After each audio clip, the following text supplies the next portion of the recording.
So welcome everybody. I do want to thank our sponsors, of course, ASICS, there you go, backwards, but nonetheless, ASICS, Volvo, Electrolyte, Goo we're going to have on the course I'll mention, and Electrolyte also we will have on the course I will talk about. And there you go. So thanks to all our sponsors. At the end of the course, we will have over easy bars.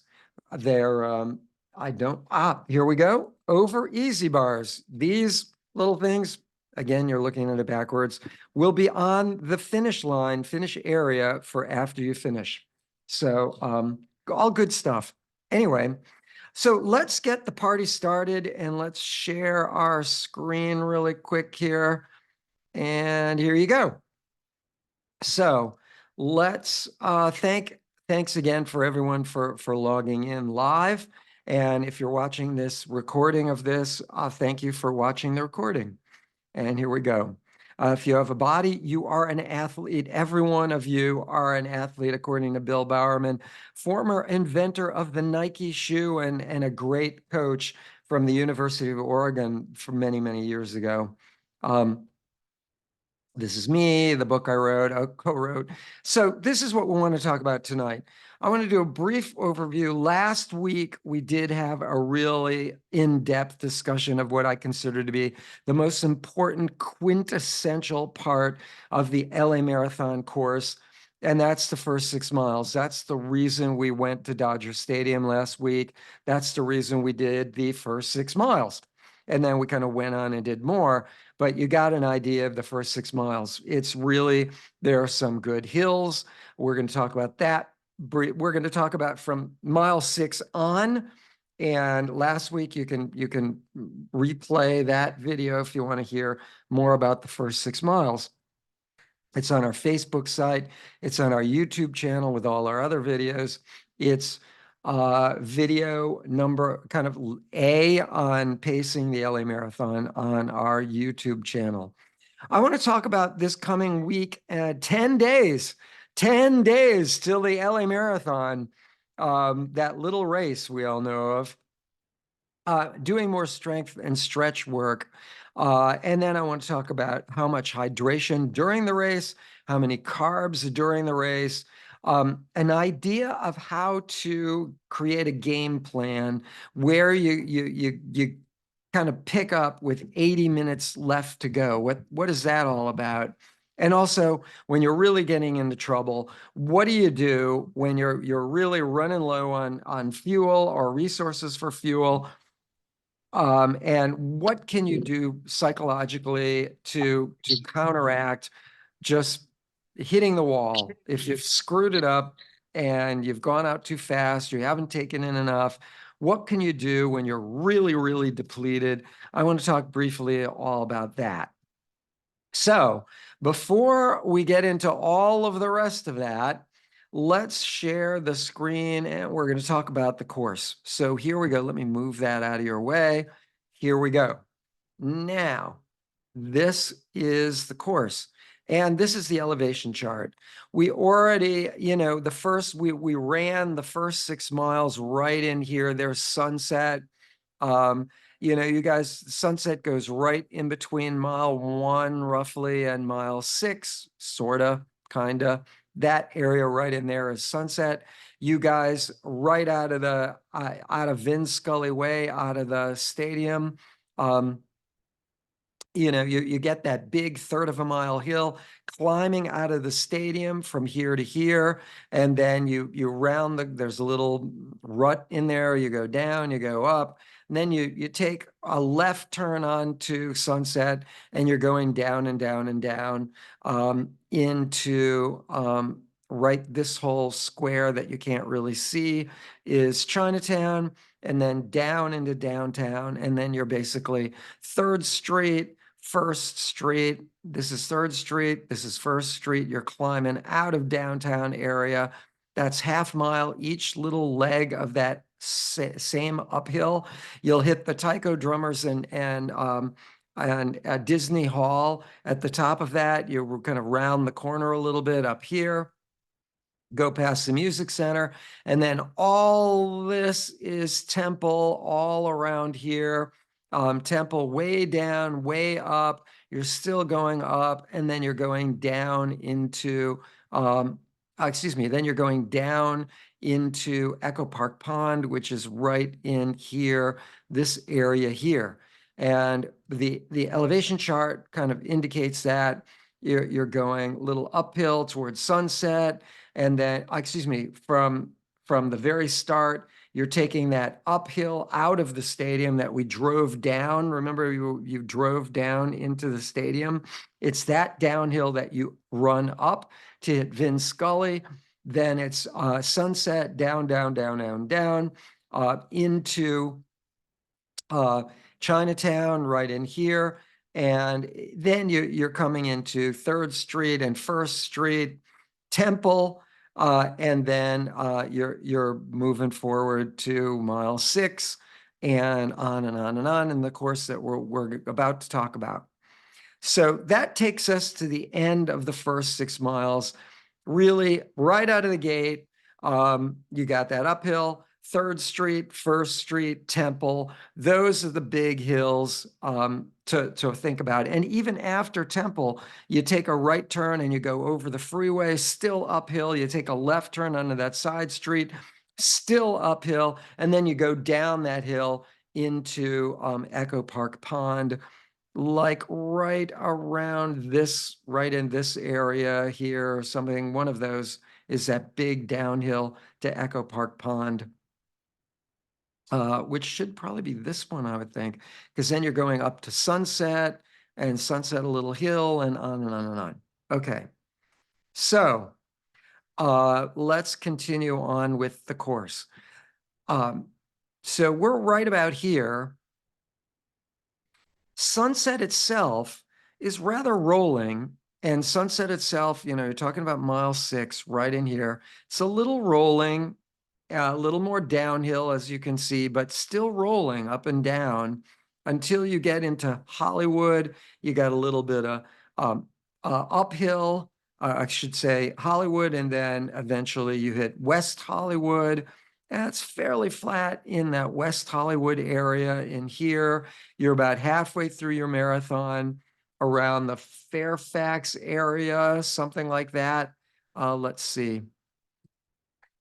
You're about, halfway here. I can't see, whoops.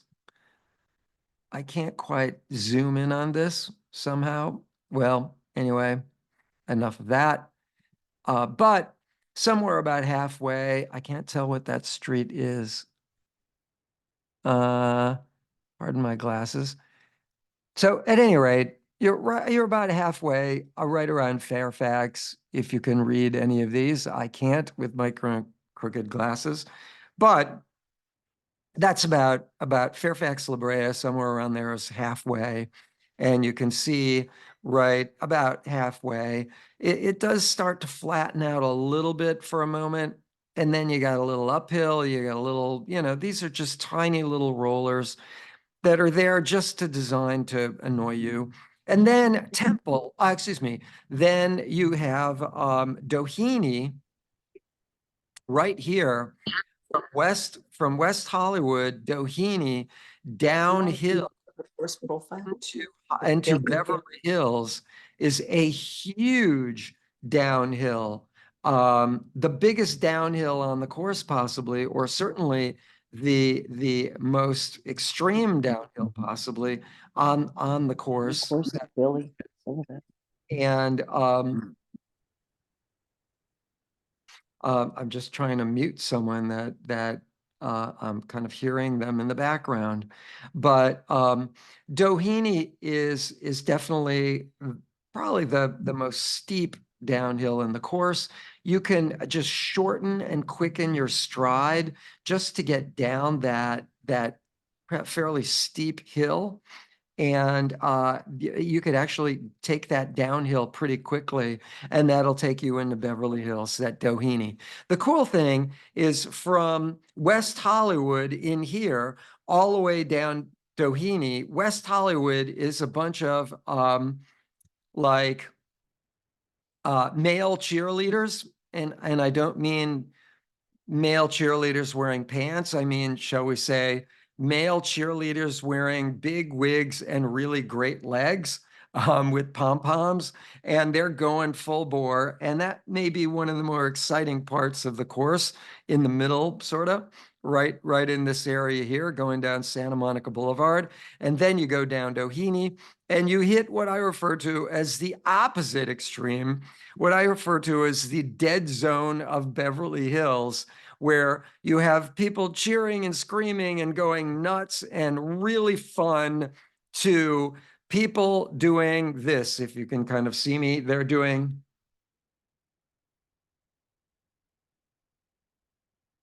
totally silent, totally boring.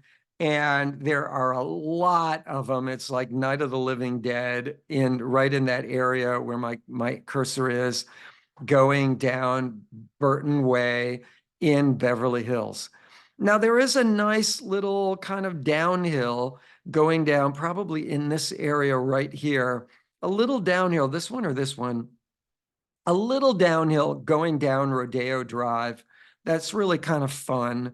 And then you have a little more of a downhill going down past Century City. Century City is like right in here, like mile 18, something like that. 18, 19, right in there is probably right in here is Century City, that little area right there. You'll go past Century City, which of course is where the finish line for the marathon is, and then you go out again. Now, here's the thing. Right in here is, let me get to the map, is Sepulveda. So you are right about mile 25, 20, excuse me, you're right about mile 20, right in here. There you go, 20, 20, almost 21. You're going up Sepulveda and then up Wilshire. So even into Brentwood, this whole area from 20 all the way up to, like, what is that, 22 and a half, a little over 22. All that area, you're going uphill. It's about 2 miles. So there you're looking at it. This uphill 20 to roughly 22, right in that area. You're pretty much going uphill right in that area. Sepulveda, Wilshire, that whole area in there. A little more uphill in the Brentwood area as you cross Brentwood. 1 block before Bundy, right, on San Vicini, from Wilshire, you go kind of veer into San Vicini. Going up San Vicini, I think there's actually a kind of carve out, and then you go up San Vicini, but at any rate, once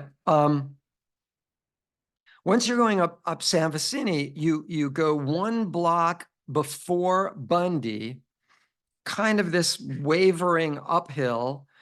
And then 1 block before Bundy is a kind of a U-turn in the island, a break in the island.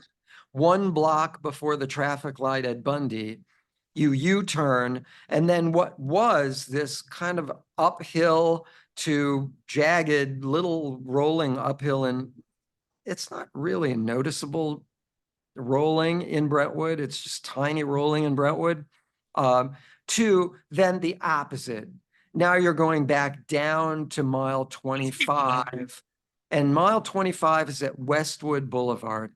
Mile 25 is right there where my cursor is. You round the corner onto Santa Monica Boulevard. Mile 25, Westwood goes right across north and south, right there. From that point till almost the finish line, roughly, is this slight kind of unseen uphill. You can see it right there better on the elevation chart. Now, right in here is Beverly Glen, which is not far from the finish line. You're looking at, what is that, about a half mile, if even, to the finish line. Beverly Glen, you will have this little drop, and then it will go up again. It's just this big downhill and uphill, right, like I said, about a half mile before the finish line. and you're still on Santa Monica Boulevard, you will see here's the finish line right in here. That's Century City Mall. So right here is right around here is Beverly Glen, somewhere around there, right before 26 Mile. Is that Beverly Glen? I can't even see in my glasses here. I'm seeing the world a little crooked. Hang on a sec. What am I doing? At any rate, there we go. Now I can see things. Yeah, Beverly Glen is like right in right there. That is Beverly Glen, right at mile 26, right before mile 26. There is a good dip, and then you're coming back up again, and then you're going a little bit uphill, kind of an unseen uphill to the finish line, all on Santa Monica Boulevard from mile 24 3/4, all the way to the finish line right there. And again, mile 25 to mile 26.2, this slight uphill with Beverly Glen, kind of this little dip in toward the end of that. But don't forget, Sepulveda all the way up, and then all the way back down to mile 25, right? So Westwood begins that uphill. Westwood is the end of that downhill. So you could take advantage, take it a little slower going up that slight hill, up Sepulveda, up Wilshire, up San Vicini. You turn around in Brentwood right before Bundy, and then you got like 2-something miles of downhill. So what goes up goes down. And then you got 25 to the finish course. That in there before 25 was a slight downhill, kind of an unseen downhill on Santa Monica Boulevard. So all different places that you can increase your speed or slow it down, hold back. Once you're at like mile 25, even in this U-turn here, when you're coming back down, even 25 to the finish, if you're feeling pretty good, just go for it, and use up the last of your glycogen, use up the last of that energy at a slightly higher heart rate, which we're going to be talking about in a minute. Use the last of those carbohydrates or deplete them sort of to get to the finish. Use it before the finish, burn it out and speed it up. The heck, this is a little uphill. Just go for it. If you got the energy left, as Coach Connolly used to say, kick in the afterburners and go for the finish line. And as you can see, there is that slight uphill from Westwood Boulevard to the finish line with Beverly Glen right in there. So that is the last discussion on the course. But now I want to go back to the total discussion today. Whoops. There we go. Good. On hydration and all that stuff. So moving that around. Good. So the question is, wait a sec. One temple piece. It's pathetic. Anyway, so we just discussed the route. The next 10 days, basically really the next week, don't do any real strength training after, shall we say, Wednesday of next week. Wednesday of next week, let that be, if you're going to do strength training Wednesday, let that be the last strength training day that you do. Now you're on a major taper, but that doesn't mean you don't have a chance to increase strength, right? So even though you're doing way, way, way less, you may want to increase your strength training, extra time to do extra strength training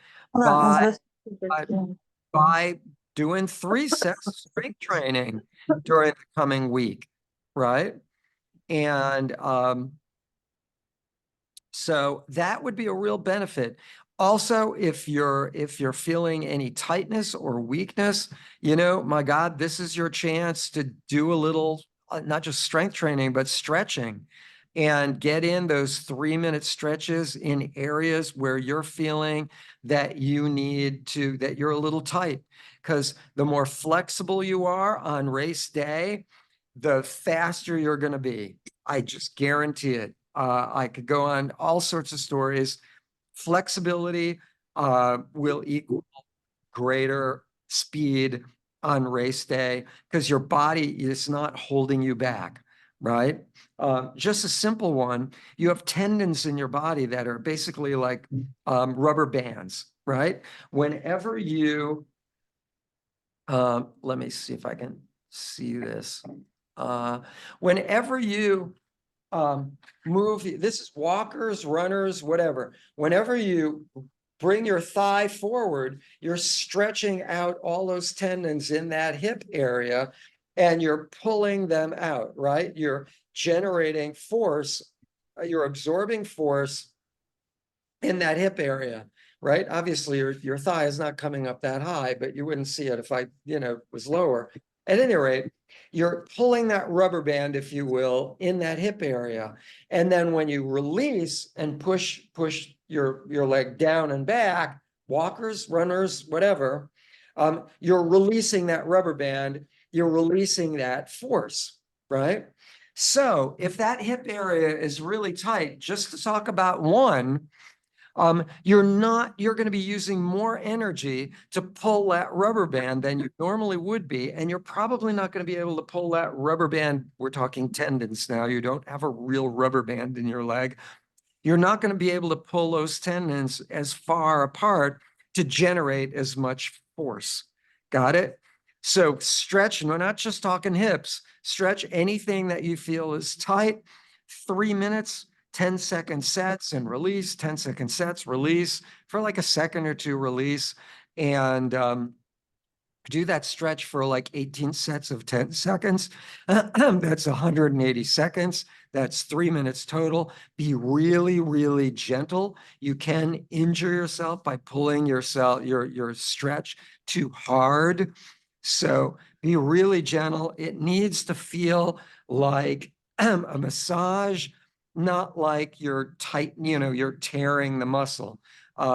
You don't want to feel a pinching feeling. That's you're tearing the muscle. You want to feel a relaxed massage feeling during all your stretch.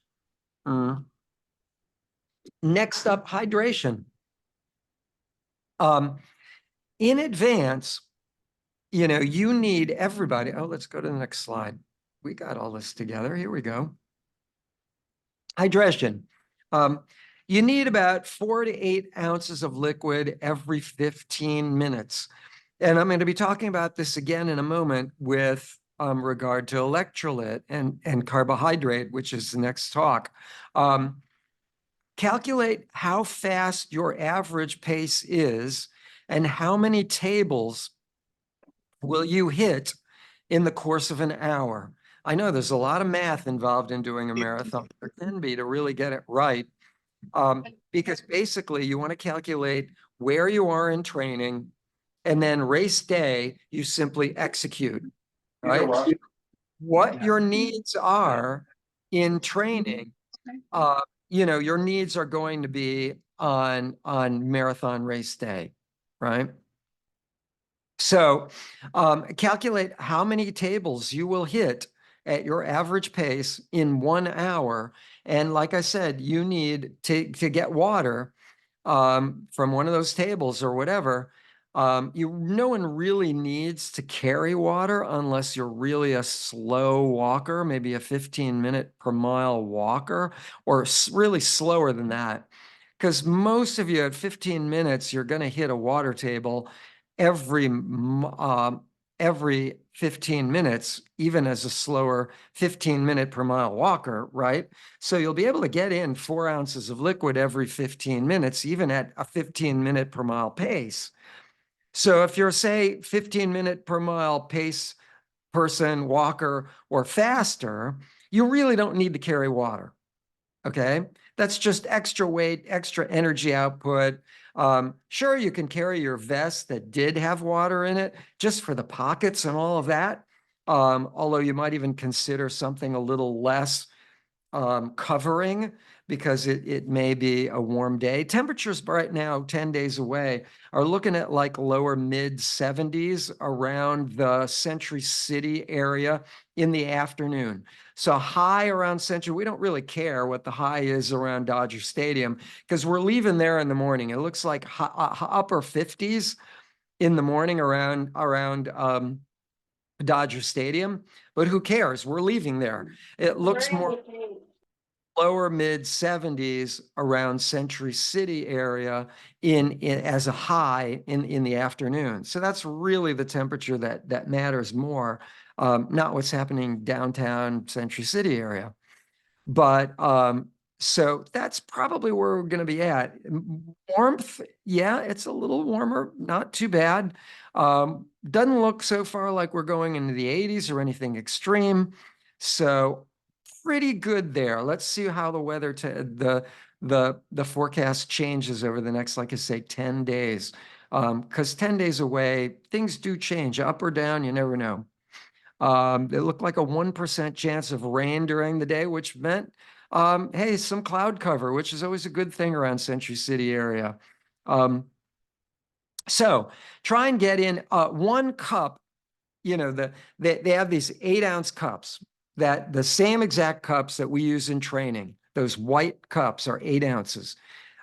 We had them on our 6-mile run at Dodger Stadium last week. Same identical cups. I got them from the same pile of cups that the LA Marathon is going to throw in their trucks and take out to every water table. The same exact cups. All those pallets, of cups.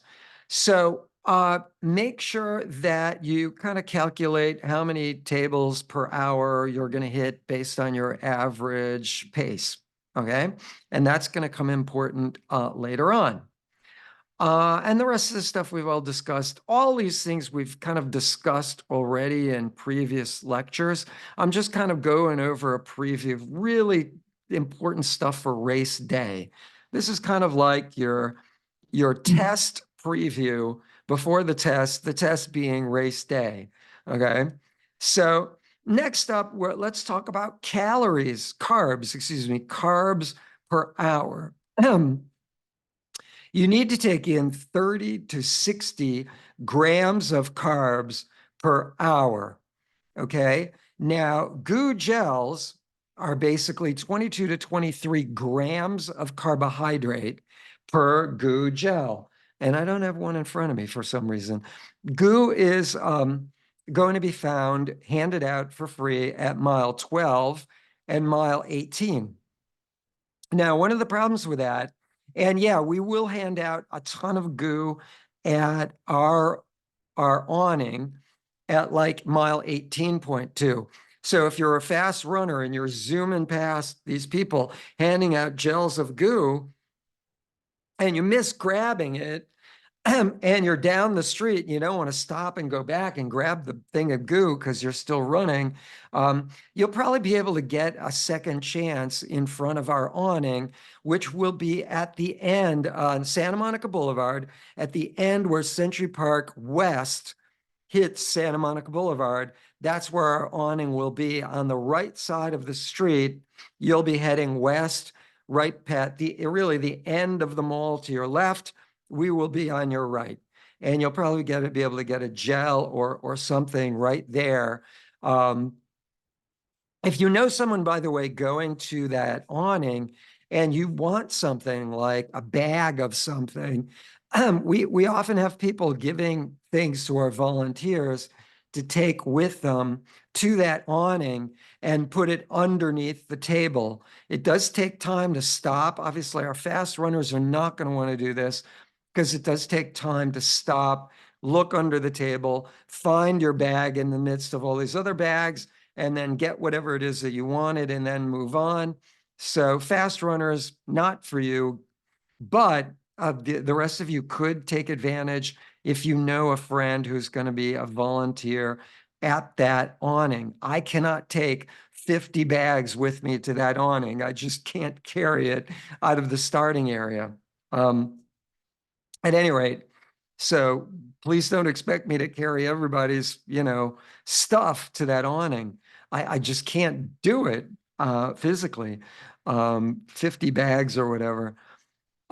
Keep in mind, we are way bigger in numbers. We have 809, we have 809 people signed up this year, which includes pace leaders. for our LA Roadrunner training program was way up from last year as well. So on every water table, there will be also electrolyte. And the reason why I say that is again, we're talking about carbohydrate intake. So every water stop, there will be water in the white cups, and then the next table right butted up against to it. There'll be 10 tables right in a row with every, shall we say, water or hydration station, right? There'll be 10 tables in a row, often on both sides of the street, and every other table butted up right next to each other will have water, electrolyte, water, electrolyte, water, electrolyte. The electrolyte cups, you'll note, because the liquid inside is probably a color, blue or yellow or whatever. But they'll also say on the white cup, same 8-ounce cups, but they will say electrolyte on the cup. So if you see a whole table of cups that say electrolyte on the white 8-ounce cup, you'll know it's not water like the 8-ounce cups that are all white. They'll say electrolyte on the cups that are electrolyte. Pretty simple. There you go. The whole table will be filled with those electrolyte cups. All water, all electrolyte, all water, all electrolyte within that same hydration station, whatever you want to call it. So electrolyte 8-ounce cup is usually half filled. So you're usually getting water or electrolyte, same about half a cup is what the volunteers generally pour. A little more, a little less, depending. That's about half a cup is generally what they pour. So that's about 4 ounces of a 8-ounce cup, right? And on our training runs, I usually pour like 3/4 of a cup, or people do pour half to 3/4. But race day, I find it's usually around half. You'll see. If it is a half a cup, 4 ounces of that 8-ounce cup, you're getting about 6 grams of carbohydrate per that cup, or that half a cup of electrolyte, if that makes sense. So again, adding up the tables you're going to hit in an hour, adding up the amount of carbs, 30 to 60 grams per hour that you're going to need. This is big time important for you to do at your average pace. If one gel is 22, 23 grams of carbohydrate, I'm talking goo gel, depending on what you're doing. Gels are sometimes a little different here and there. They're about that, if you're taking in any major brand gel, that's usually about 100 calorie gels. They're usually around 22, 25 grams of carbohydrates, somewhere around there. Goo being 22, 23. If you took in one gel every 40 minutes, you'd have to do the math. I'm terrible with math. 40 minutes, you're probably getting in an average of about, what is that, 30 something, 35 grams of carbs per gel every hour, right? Because what is 22 times 3 is, let me think about this. 2/3 of an hour is 40 minutes. Add 50% more, that would be 11. So yeah, you'd be getting in about 33, 34 grams of carbohydrate per hour if you take in one goo gel every 40 minutes. Got it? So you're up to 33 grams. Now, if you get one cup of electrolyte, you're up to 39. 2 cups, you're up to, what did I say, 35. You're up to 52. Is that right? If you take in 2 cups of electrolyte an hour and one goo every 40 minutes, you're up to about 52 grams of carbohydrate per hour. If you're someone who's doing carbs during our training and needs a fair amount of carbs, that's, you're getting up there into the ballpark. You're definitely in the ballpark. You're at that kind of higher end where you need to be. That's about what it's going to take to get through the LA Marathon at sustained levels of energy output. And you really want to start doing that right out of the bat. In fact, keep in mind the gels, the gels are high glycemic sugar. That's what the first ingredient on goo is, and almost all of these things. It's called maltodextrin. And maltodextrin is high glycemic processed sugar. That's all it is. It's basically processed sugar, which processed sugars are high glycemic. So it will engage your pancreas, which will generate high volumes of insulin and high volumes down, way down. There she is. She's And, going off. Lincoln Riley, an innocent young woman who was killed by And could we mute ourselves, please? But how Whoever's many talking. thousands of people being killed by illegals? Uh, And my heart goes out to you, having lost Andrew, children. I need myself. I could understand. you guys? There we But go. look, Okay. If we change the dynamic at the border, people pay people. Could you guys mute yourselves, please? Because they Whoever's talking. buy. If they could buy, they would let into the country. It's 60. David, Kendall, can you mute yourself? No. Kendra, And it's one. worth it taking the chance at Can you $8,000. But it's Yeah. only 6 months, 6 weeks. David, I think there's a way you might be able to. That people pay that money and come all that way, knowing that they'll Could be- we they can mute be kicked out ourselves, you quickly. guys? Folks. There we go. Thank you very much. Whoever. Well, no, we're still going. I'm sorry, I can't You find can mute them. I person think it's Kendall. who's Click not the muted. microphone icon. It's Kendall is, I think, not on mute. Yeah. There we go. Thank you very much for muting yourselves. Or Instead of paying politics, oh, pressure brother. members of Congress to block the bill, join me. Tell them the Congress Could will you pass it. guys mute We can yourselves, do it please? together. But apparently here's what he will not do. I'm recording this. Demonize immigrants, I'll have to say edit they it are out now. poison in the blood Thanks of to our you guys. country. Separate I'm families. sorry, you guys. So I'm trying to find who is not muted.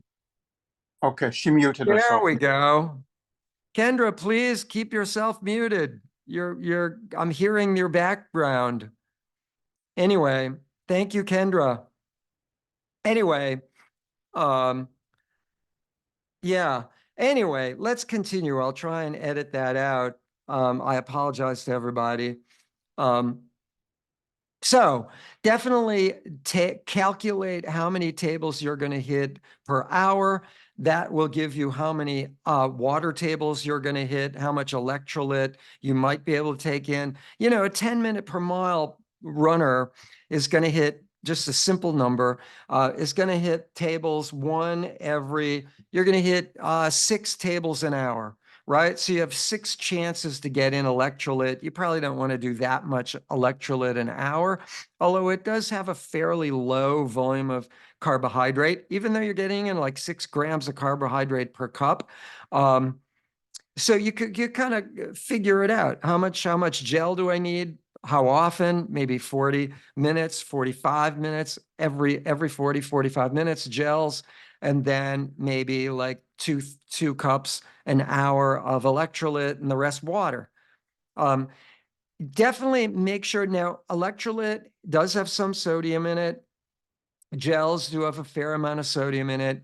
If it is going up into the 80s, which right now it's clearly not, but if it's going up a little higher, you may need to take in something like mineral pills so you can get in more sodium.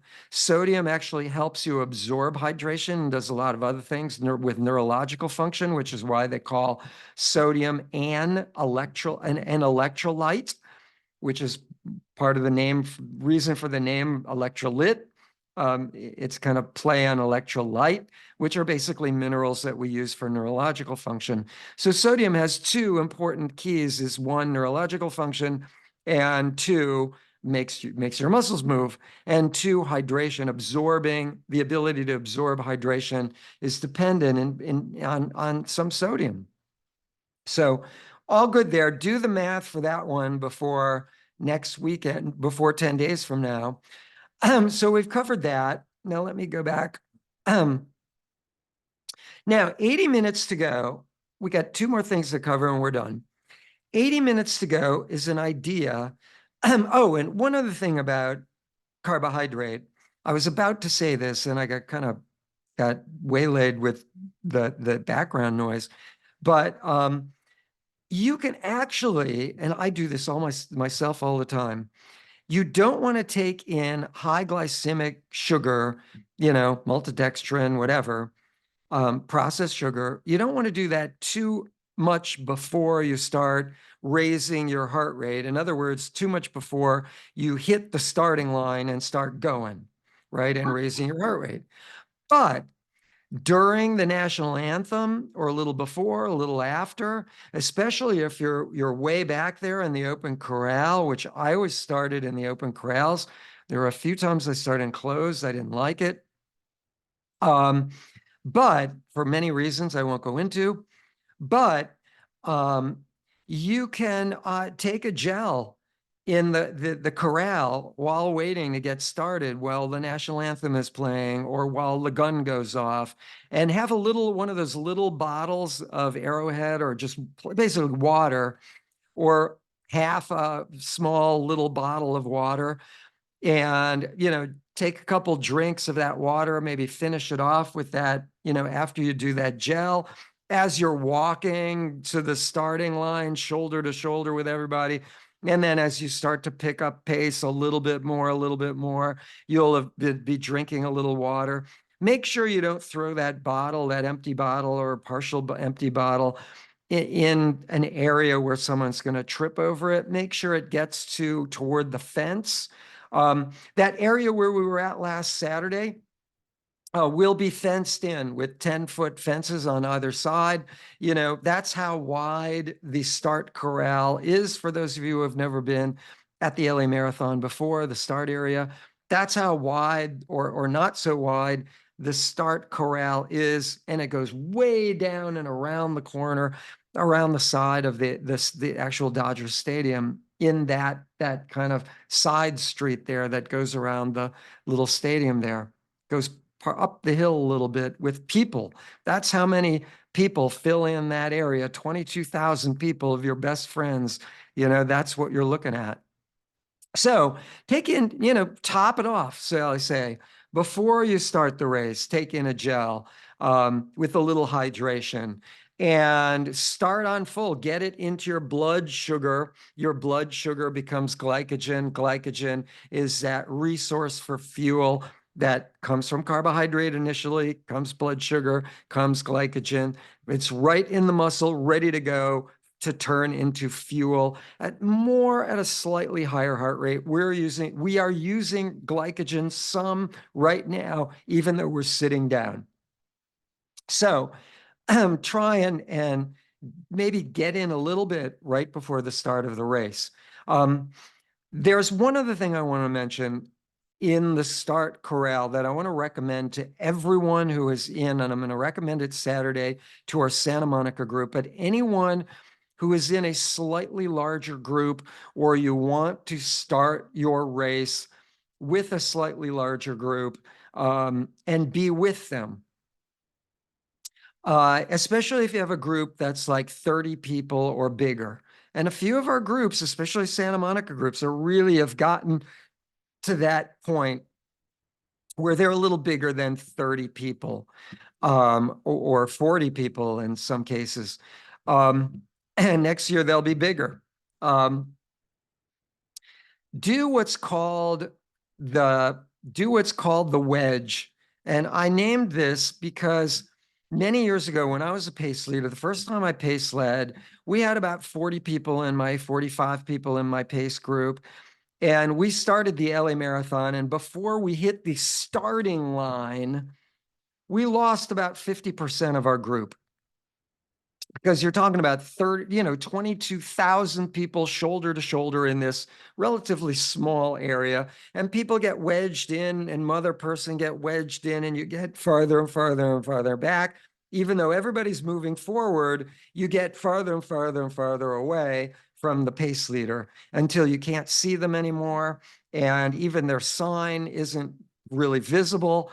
And people, they're off and running, and you're like, where the hell did they go? So the wedge is, and I'm going to recommend this to these all the pace leaders in an email that's going out tomorrow. And I'm going to recommend it to everyone Saturday morning in Santa Monica, because that's where our largest groups are. But I'm recommending it to all of you, so you know what the heck is going on. And that's one pace leader stands in the front with right as soon as the national anthem ends, maybe even before that. The pace leader with the sign stands in the front, and everybody, really simple, gets right behind that pace leader in a column of twos, two people across in a just giant row. And you will essentially be able to wedge your way right through the center of the street, the center, once you hit the starting line.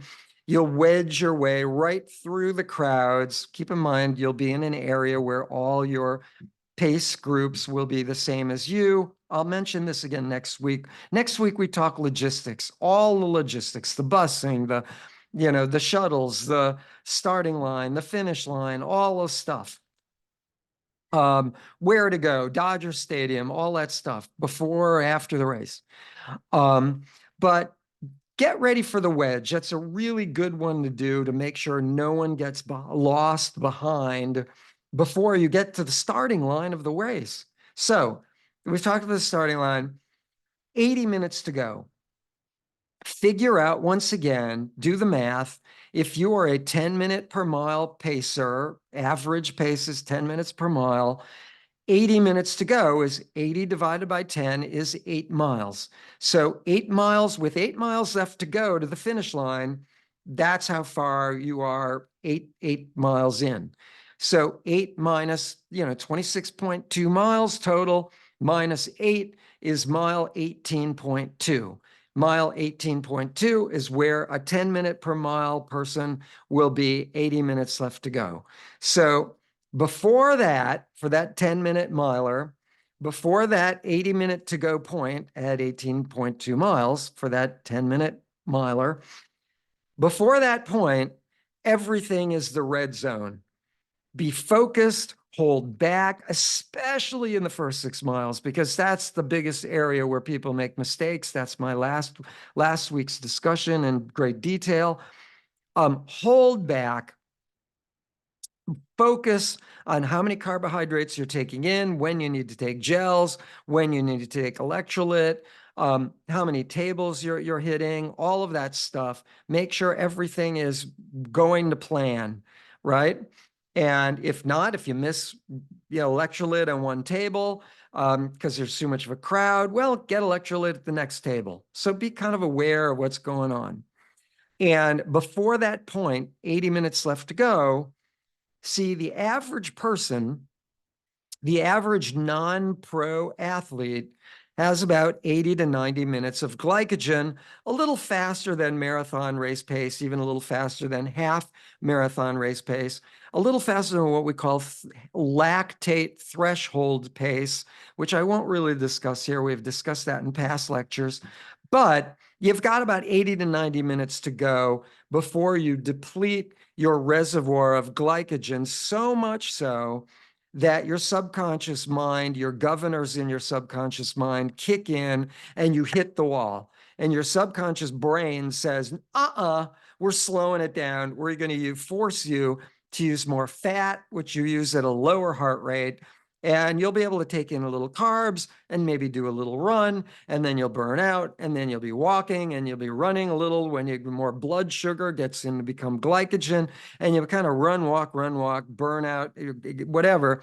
Your subconscious mind is going to let you run a little and then force you to walk and run a little. That's what hitting the wall pretty much looks like when, but when you do, if you do, because if you're focused before that 80 minutes to go, if that red zone up to 80 minutes to go works really well, and you're taking in all those carbs, 30 to 60 grams, and you're taking in the right hydration, 4 to 8 ounces of cups every 4 to 8 ounces of water every 15 minutes. And keep in mind that electrolyte is 4 ounces of liquid. So you can count electrolyte as like, water and carbs essentially, and minerals. That counts. 4 to 8 ounces every 15 minutes. Electrolyte counts. It's liquid. Once you hit that 80-minute mark to go, see how you feel. If you're feeling pretty good, speed up and leave your group behind. Now, a lot of you are thinking to yourselves, well, I think I can do this. I think I can do that, right? Well, you don't want to go out with the dream goal in mind and hit the wall and deplete yourself too soon, especially in those first 6 miles. You're better off playing it conservative and even starting with a slower group until you hit that 80-minute mark to go, and then speed up and pass the pace group up and head for the finish line wherever you are. Now, keep in mind, 8 miles to go would pretty much include, if you're a 10-minute mile runner or faster, it's going to start around Century City. So you got those miles of uphill. So there you're going to be a little slower, but you will be faster than what you were doing before, right? You can allow your heart rate to go up a little bit, even on the uphill, right? So basically, whatever resource for fuel you got left, resource for fuel, specifically glycogen, whatever you got left, when you feel you got fair amount of energy to go, use it before the finish line so that you hit the wall at the finish line. That's when you want to hit the wall, at the finish line. You've used it all up. There's nothing left. They say you've used up the tank, but you didn't use up the tank before that caused you to hit the wall. Hitting the wall is something was wrong in your mathematical calculation. You're missing something. Could be minerals. It could be hydration. It could be carbs. It could be, I said sodium. It could be, any number of those things. You're going to need more hydration if it's going to be a warmer day. If it's going up into the 80s, you can always take 1 cup of water, dump it over your head, 1 cup of electrolyte, pinch the cup so you have kind of a little funnel. So you bend the paper cup and then dump it in your mouth. If it's round, it'll go up the sides of your mouth and up your nose if you're going fast enough. Don't do that. Just pinch the cup so you create a little funnel to get more of that water in your mouth quicker while you're either walking or running through a water station. So that's the 80 minutes to go thing. That's a really great thing to calculate, especially if you're a beginner athlete, a beginner marathoner. There's this old adage that you want a negative split. A negative split means that this was calculated by pro athletes. Negative split means that the second half of your marathon is negative, meaning shorter. And if it's shorter in time, that means it's faster. So that the first half of your marathon is actually slower. The second half of your marathon is actually faster. Now, the problem with that is if you happen to be like let's say, 3-hour marathoner or faster, kind of pro athlete, 3-hour marathoner or faster, your half marathon, your first half is, we're talking 80, 90 minutes to go. Your first half a marathon is about 80, 90 minutes on a 3-hour marathon. Your second half, the marathon, is then going to be shorter than 80, 90 minutes. So that 80-minute window, 90-minute window for a pro athlete, that's faster, that's 3-hour marathoner or faster, that's the perfect breakaway point for a negative split. But if you're not a 3-hour marathon, what if you're a 5-hour marathoner? Well, suddenly that red zone, that 80 minutes to go, gets pushed way back. Got it? So when you hear the term negative split, sure, that works great for a pro athlete. Yes, you do want to be slower the first half, but it's really the last 80 minutes where you want to speed up. Does that make sense? So don't let people who say, oh, negative split it, sure, slower then faster the second half, but it's not necessarily the half if you're a 5-hour marathoner, a 4-hour marathoner, or slower. Anyone slower than a 3-hour marathoner, that halfway point, that negative split point, gets pushed more toward, the finish, right? 10-minute miler is 8 minutes to go, not 8 miles to go, not 13 miles to go. Got the picture? So I just wanted to explain that. The other thing that's really important is what do you do if all things went wrong, and you didn't get in enough carbs, you didn't have enough strength training, you were training your endurance work, your low heart rate work too fast, so you don't have enough endurance, your physiology hasn't changed enough to gain enough endurance fitness because you've been training too fast. You've been pushing yourself to stay up with that fast group, and you're not getting enough endurance work from low heart rate. What do you do when you're kind of hitting the wall and things are falling apart? The wheels are falling off, as they say. There are a couple things you can do. One, count your steps.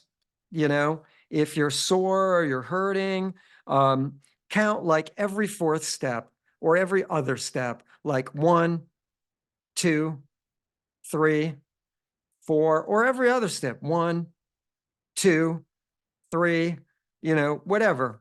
1, 2, 3, 4, whatever. Count your steps. You may find if you're a little taller that 100 steps, counting every fourth step, will take you another mile. The counting of your steps gives you two things. One, a rhythm that maintains the same pace. That rhythm that you're counting will maintain that rhythm of your stepping, right? It will also give you a mantra so that whatever you are thinking about, oh, my hip hurts, oh, my thigh hurts, oh, I'm exhausted, I can't continue.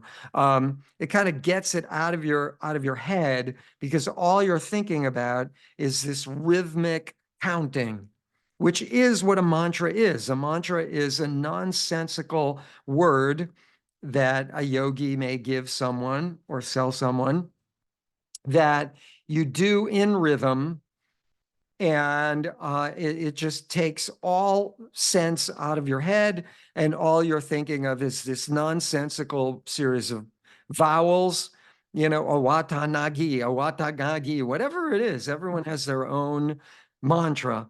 The counting takes the place of the mantra, and you enter this form of this meditative state where you're not thinking about anything, you're not thinking about the way you feel. You go into what a lot of athletes call your inner self. You go within yourself, and you're just thinking about counting and nothing else. And you got that rhythm. Yeah, it is a mantra. I actually talked to a yogi about it who was a runner. He said, yeah, that's the same identical thing to meditation. So it works. I've tried it.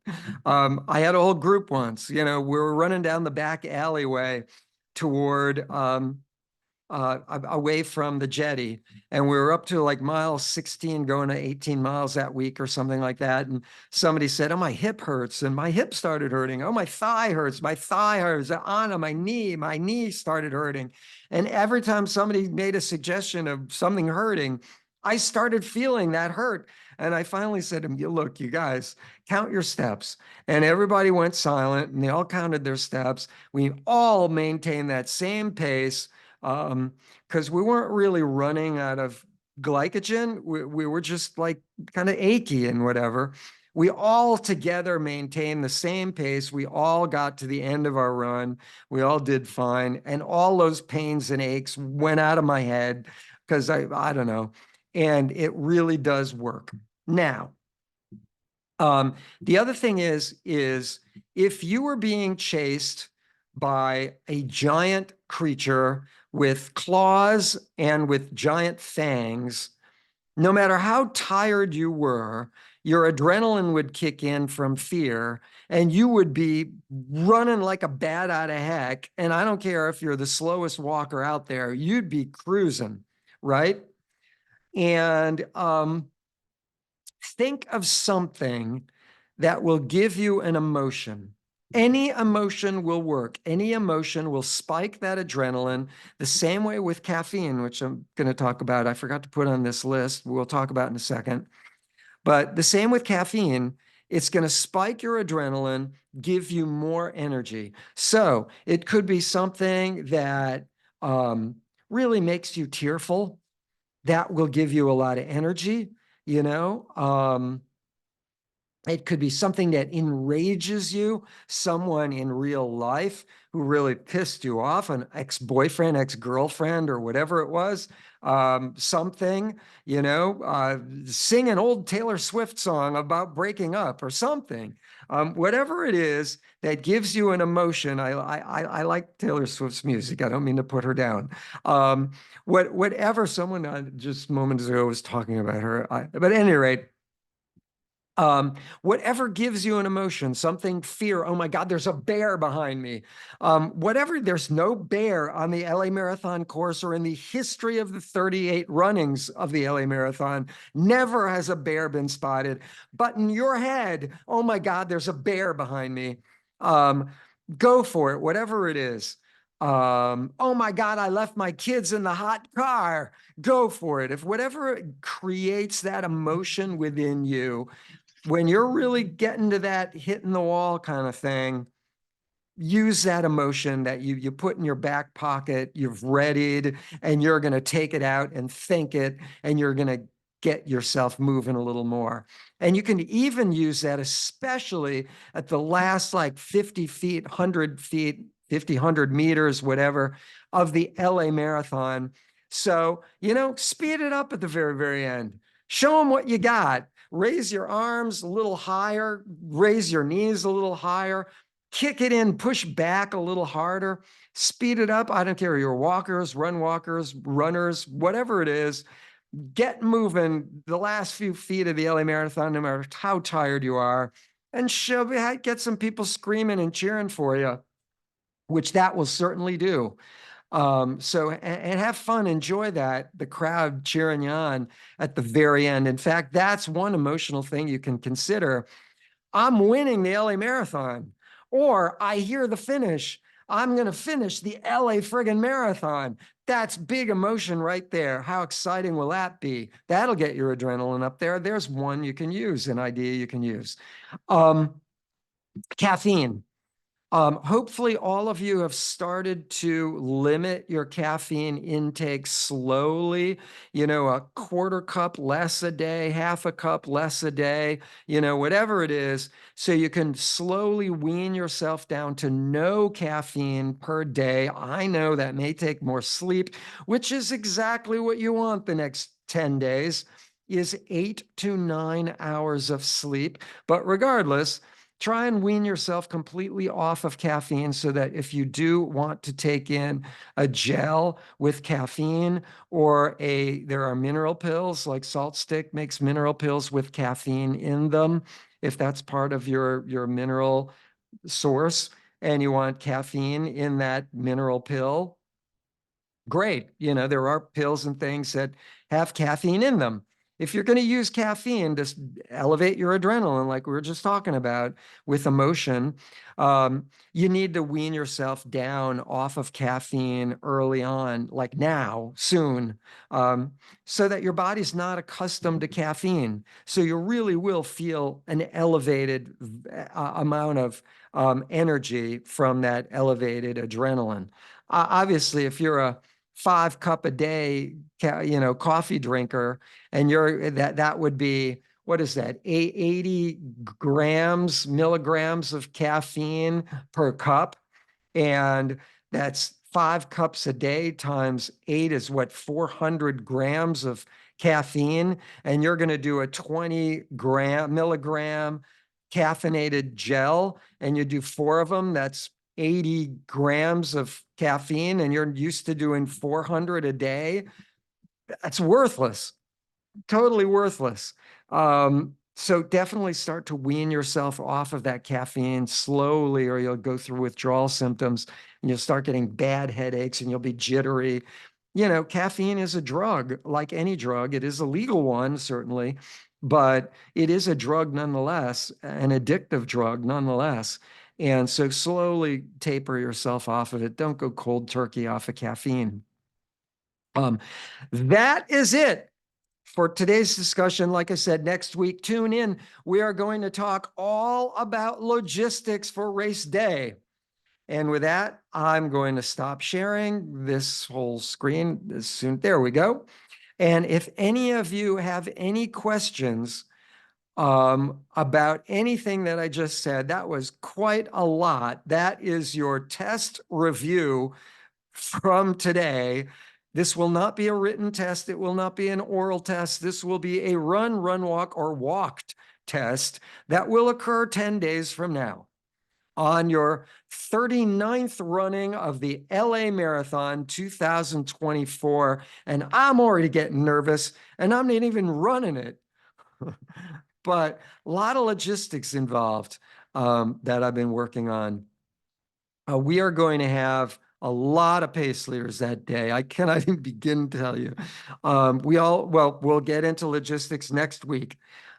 So thank you all for joining. Any questions, please feel free to scroll your cursor across the screen and click on the mute button so you can talk. Or just click on the 3 dots that says more, or which will bring up the chat button, and you can, the chat button. You can type something into the chat button. If you don't already see chat on your command bar that comes up when you scroll your cursor across the screen, I think I have like 9 things in the chat. Let's see what we got.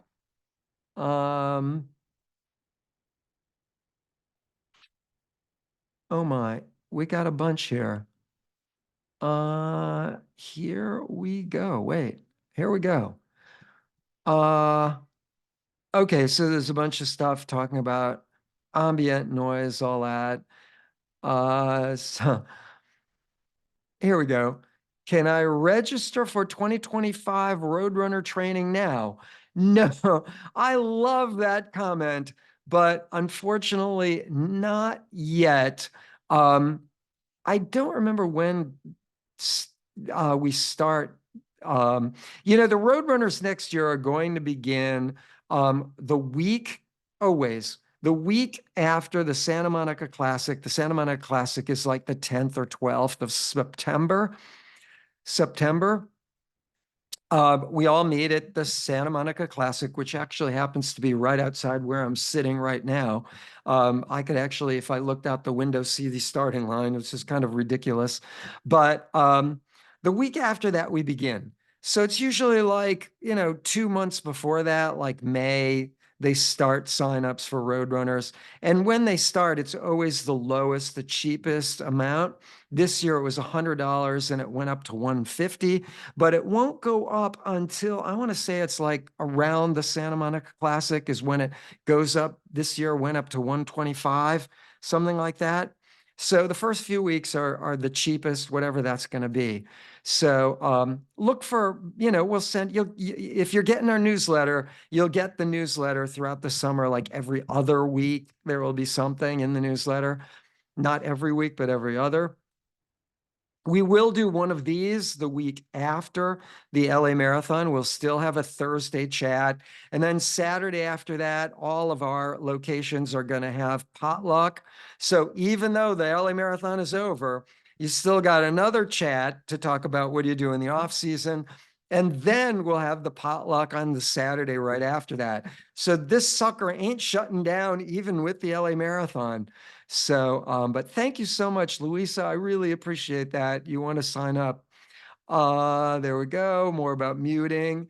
Thank you, Coach David. Lolette, I'll see you in a few days. Lolette, excellent. I know you were in the wherever the heck you were, Belize, of all places. Oh, Kendra said, I'm sorry about the background noise. No problem. I thank you for muting. Let's see. She said, "Yeah, I see you covered strength and stretch before I joined. I read the newsletter. Can we do strength next week? What about stretching next week? Yeah, the next 10 days, more of all that stuff, more sleep, 8 and 9 hours, more stretching of the areas where you're tight, those 3-minute stretches with 10-second segments with just to take a quick break after every 10 seconds. 18 sets of 10-second segments is 180 seconds. That's 3 minutes where you are tight. Those 3-minute stretches are great. Really, really gentle. You don't want it to feel like you're tearing something because you will be. Really gentle with yourself, like feels like a massage, not like you're yanking on something. And strength training, wherever you're weak, absolutely. Maybe 3 days a week, these next 10 days. And strength training on Wednesday next week. That's 6 days from now. Don't really do a lot of strength training Thursday or Friday or Saturday. You want to really let those muscles heal. Those unseen microscopic filaments need to heal. When using caffeine, how do you use per hour or just per the race? I recommend, obviously there are those people that really need something to wake themselves up in the morning. I find that when I run a mile or two, I'm awake. I really don't need caffeine. The first couple miles, you want to take it a little easier anyway. Even if you're at race pace on that downhill going down Sunset toward Chinatown, that's kind of a nice glide. It's not too high a heart rate. You're pretty lower heart rate than even race pace, even if you are going race pace, because it's a downhill. It's pretty easy. I wake up there. I save the caffeine more toward the end of the race. This was me, and it's all calculated into what I need of carbohydrate. But I used to do caffeine gels at mile 22 and then right again at mile 24, which really gave me a lot more caffeine to finish the race. I mean, I do recall finishing marathoners like I did not want to stop because I had just taken in caffeine at mile 24, but it got me through. Or finishing a marathon really exhausted, but I was finishing at the same pace because I took that gel at mile 24. It depends on the race. Every race is a little different because your fitness is different, the temperature is different, the elevations up and down is different. Every race has its changes. That's what I used to do. I'd save the caffeine more toward the end of the race. Maybe you would want to take a gel with caffeine as a caffeinated gel around mile 18, or excuse me, around mile 20 before you start going up Sepulveda, like right at that water station, right around the corner on Sepulveda. Right before that, at the end of Santa Monica Boulevard, maybe you want to start taking in a gel so you can wash it down with that water on Sepulveda. Maybe that would be a good plan to get you up that hill a little quicker. It's all based on your own, how many do you need? How much carbohydrate do you need per hour? And how are you going to do that caffeine? Is it in a gel with the carbohydrate? And where are you going to need it? For those of you who are beginners, you don't really know yet. That's the great thing about doing your first marathon. Don't worry about how long it's going to take for you to finish. Just get there. Don't push yourself too hard. Just get there. Don't go in the faster group. Don't anyone please go in the faster group early on. Catch up to the faster group late in the game. Oh, Louisa, thank you. I found the answer of my question on the LA Marathon page. Okay. Yes, it says that it will be somewhere after March. There you go. Usually like May or something like that. They give a couple weeks before they post it. That's Lucy's doing usually. And she's really good about being kind of consistent. Teresa, that's the starting of the Roadrunner registration again. Teresa says, related to leaving time for muscles to heal. If one were to get a deep tissue massage, what's the last day to do that before the race so there is time to recover? Now, just so you all understand, there's a difference between a deep tissue massage where they're taking their knuckles and they're digging it into your muscles and killing you, and it's painful, and they're kneading out those microscopic filaments and they're straightening them out, and they're really pulling on your muscles, and a nice massage. You should know, I mean, some pro athletes might do a massage. I know Ironman pro athletes might do a massage right after they wake up in the morning, maybe right after they have breakfast. And then again, right after they have their second meal. We're talking Ironman. It's a lot of calories that these people go through. 8,000 calories in the course of their race. You guys are all going to go through like over 2,000 calories, maybe 3,000 plus calories in the course of your race, easily. All of you. It's a lot. So planning out your meals in advance, don't go overboard, but planning out your meals in advance is important. But, and we talked about that in the past as well. Don't carb load, stuff yourself the night before with truckloads of pasta. That's not necessarily the key. Build up to it the same way you did kind of with your longest runs. If what your diet worked with on your longest runs, do that again the night before or a couple nights before race day. It takes 3 days for you to fully absorb, digest a meal. So don't just do it the night before. It's like 3 days before all those meals are important. But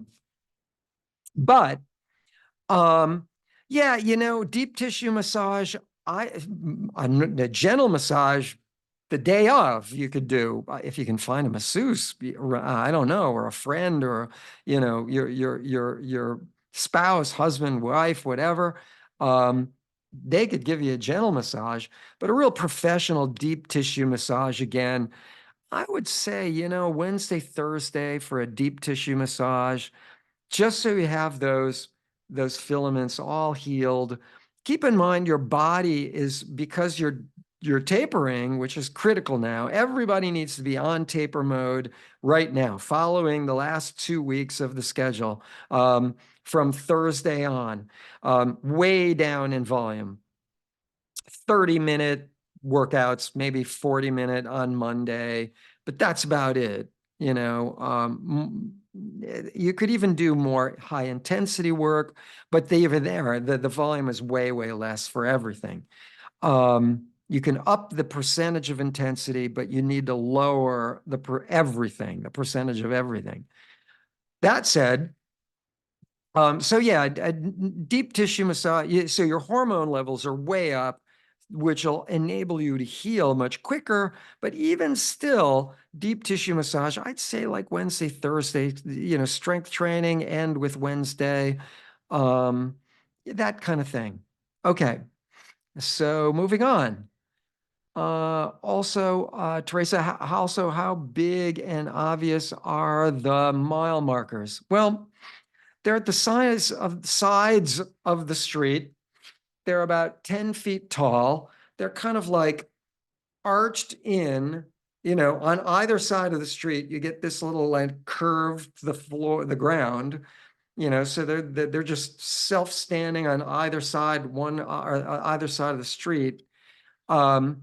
You kind of, in some cases, there will be an arch. In a few cases, an inflatable arch you'll run through. But generally speaking, there will be these, stand-ups that kind of start at the top and then curve in, and they're straight on the side. And they're pretty obvious. You could miss one. but they're pretty obvious, I'd say. Now, like I said, they go up about 10 feet tall. So I wouldn't worry about mile markers.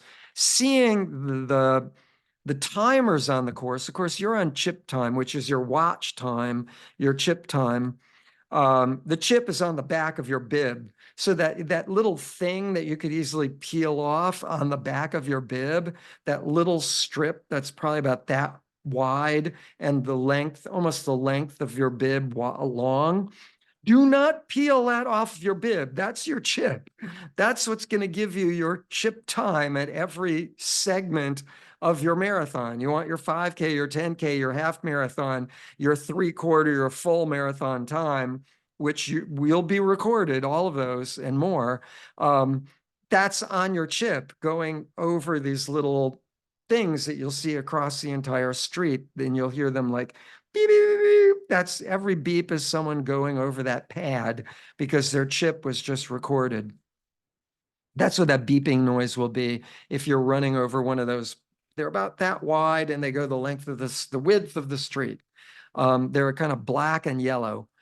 The sides are yellow, the top is black. Anyway, they go up about an inch or two. So be careful not to trip over them like every quarter of the marathon, something like that, or like the first 5K, there's one.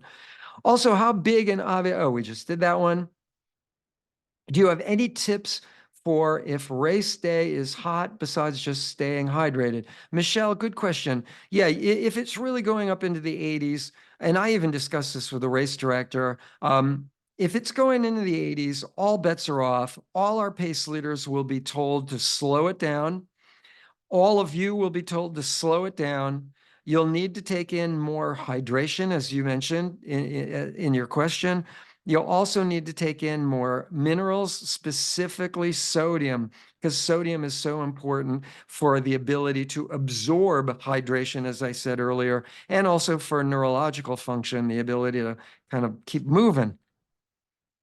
Keep all your little filaments moving. I won't go into that. That's a whole other lecture that we already have online, the complexity of mineral function and neurology. But yeah, you're going to need more sodium, more hydration. You're going to need to pour some water over the back of your head. That's a pressure point where you can, cool off.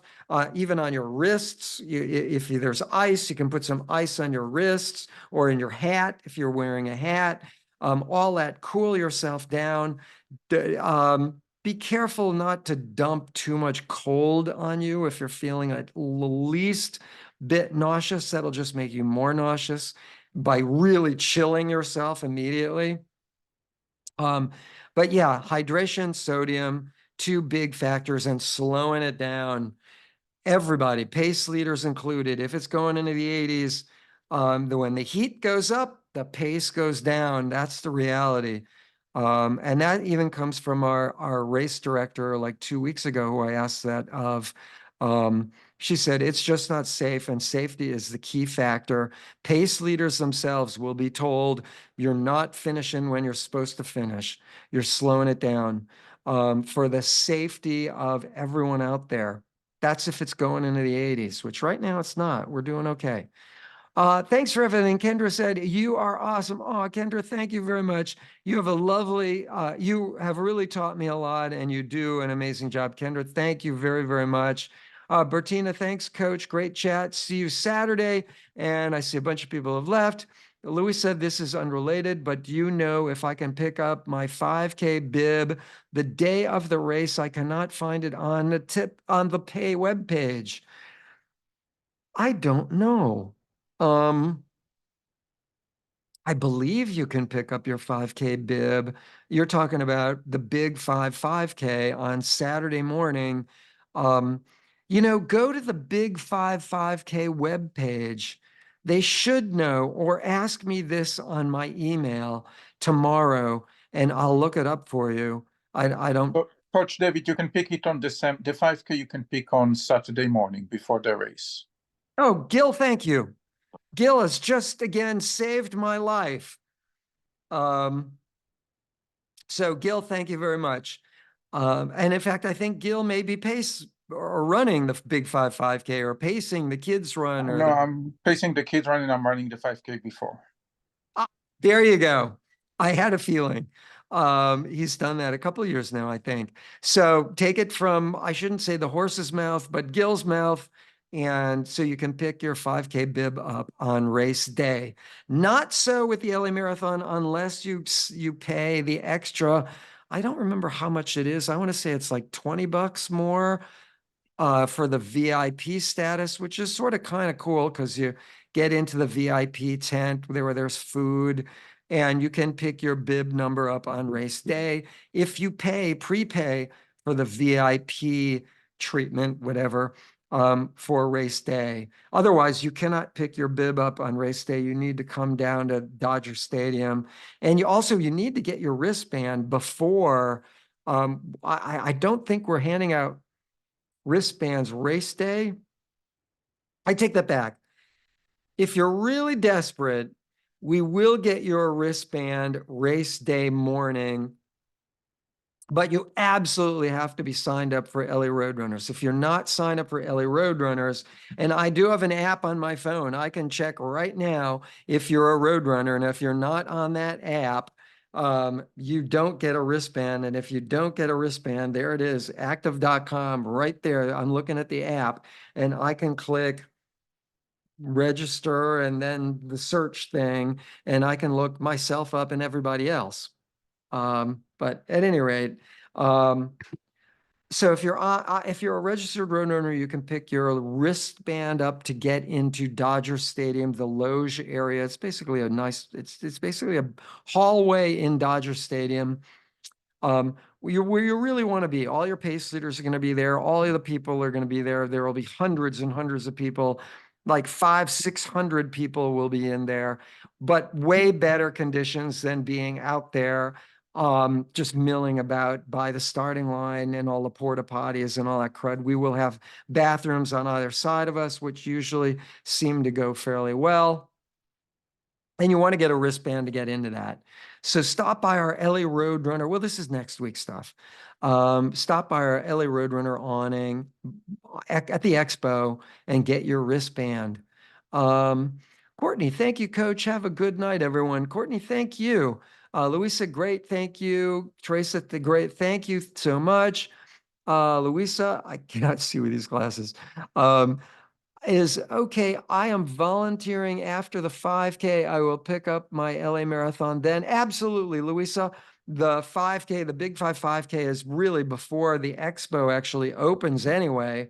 And then the expo will be open from 10 in the morning, Saturday, we're talking about, until 5 o'clock in the evening. So all that time, you might have to finish your 5K and then wait a little for the expo to open, depending on when the 5K starts.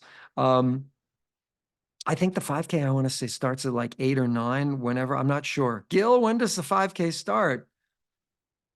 I'll have to check. It's around 8, 7 something or 8. You can That's pick what I up the thought. book. So you may actually have to wait a while to get into the expo on Saturday morning, which will You be kind will of have to fun. wait, yeah.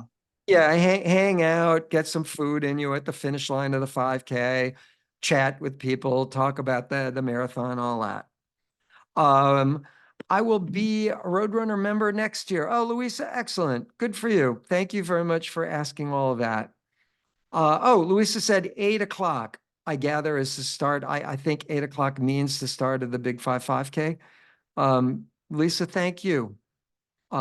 With that, I have no other questions in the chat right now. Does anyone just scroll your cursor across the screen? You can click on the mute button and talk to me, or you can scroll your cursor across the screen and click on the chat box and type something in. Anybody else? Going once, going twice, going 3 times. There you go. I will edit this and then post it up online. And I thank all of you for chiming in. And unless somebody else has a question, I think we've hit it all. And if not, we're going to have another session next Thursday night. where we're covering, like I said, all the logistics, some of which I've already covered in our questions. And you could ask even more questions about all that stuff and more.